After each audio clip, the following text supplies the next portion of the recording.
గోదావరిపై నిర్మించే ప్రాజెక్టులపై సర్కార్ నజర్ పెట్టింది. కొత్తగా నిర్మించే బ్యారేజీలతో సాగు, తాగునీటి కష్టాలు తీరనున్నాయి. మహారాష్ట్ర సర్కార్తో ఒప్పందం కుదరడంతో ప్రాజెక్టులకు శ్రీకారం చుట్టనుంది తెలంగాణ సర్కార్. కాళేశ్వరం ఎత్తిపోతల పథకంలో భాగంగా గోదావరిపై 3 బ్యారేజీలు నిర్మించనుంది. కాళేశ్వరం ఎత్తిపోతల పథకంలో భాగంగా మేడిగడ్డ దగ్గర బ్యారేజీ నిర్మించాలని ప్రభుత్వం డిసైడ్ అయింది. ప్రాణహిత నదిపై తుమ్మిడిహట్టి వద్ద నిర్మించే బ్యారేజీతో ఆదిలాబాద్ జిల్లాలో 2 లక్షల ఎకరాలకు నీరందించాలని ప్రభుత్వం లక్ష్యంగా పెట్టుకుంది. తుమ్మిడిహట్టి నుంచి ఎల్లంపల్లికి నీటిని మళ్లించే మార్గంలో 56,000కు పైగా ఎకరాలకు నీరందించాలని లక్ష్యంగా పెట్టుకోగా మారిన డిజైన్ ప్రకారం 2 లక్షల ఎకరాలకు నీరందించాలని ప్రభుత్వం భావిస్తోంది. రీడిజైన్లో భాగంగా గోదావరిపై 3 బ్యారేజీలు నిర్మించి 6 జిల్లాల్లోని 14 లక్షలకు పైగా ఎకరాలకు సాగునీరు అందించాలని భావిస్తోంది. నదీ జలాల వినియోగంలో ఎదురయ్యే అవరోధాలను అధిగమించడానికి తెలంగాణ, మహారాష్ట్ర ప్రభుత్వాలు ముందడుగు వేశాయి. దశాబ్ద కాలంగా ఉన్నటువంటి గోదావరి జల వివాదాలకు చరమగీతం పాడుతూ 2 రాష్ట్రాల ముఖ్యమంత్రులు ఒప్పందం చేసుకున్నారు. తెలంగాణ, మహారాష్ట్ర సరిహద్దున ప్రవహిస్తున్న గోదావరి, ప్రాణహిత, పెన్గంగ నదులపై బ్యారేజీల నిర్మాణానికి 2 రాష్ట్ర ప్రభుత్వాలు అంగీకారం తెలిపాయి.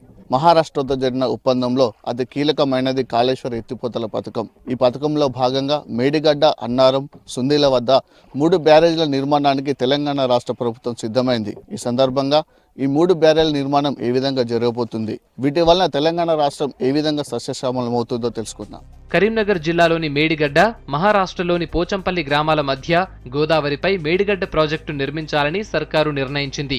ఈ ప్రాంతంలో నది వెడల్పుగా ఉండటంతో వాటర్ స్టోరేజీ ఎక్కువగా చేసుకోవడంతో పాటు ముంపు ప్రాంతాన్ని తగ్గించవచ్చని ఇరిగేషన్ డిపార్ట్మెంట్ ప్లాన్ చేసింది. గోదావరిపై నిర్మించే ఈ బ్యారేజీకి రేడియల్ గేట్లు పెట్టడంతో పాటు నదికి 2 వైపులా కట్టలను నిర్మించనున్నారు.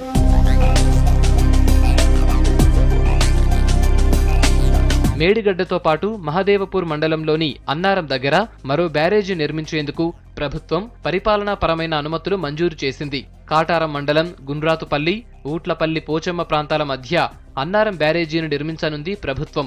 ఇవేగాక జిల్లాలోని సుందిళ్ల దగ్గర మరో బ్యారేజీ నిర్మించాలని సర్కార్ డిసైడ్ అయింది.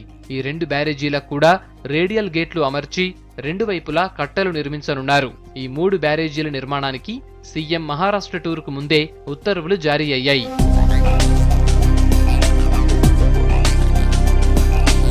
మేడిగడ్డ బ్యారేజీ నిర్మాణంతో మహారాష్ట్రలో 21 గ్రామాలు ముంపునకు గురయ్యే అవకాశం ఉంది.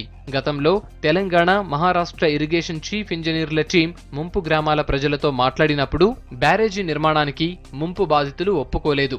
ఇక్కడి భూముల్ని నమ్ముకుని బతుకుతున్నామని, బలవంతంగా ఖాళీ చేయించాలని చూస్తే ఊరుకోమని హెచ్చరించారు. ఈ బ్యారేజ్ వల్ల మాకు నుక్సాన్ అవుతుంది అని మేము ఎప్పటి నుండో మేము వద్దని అంటాను.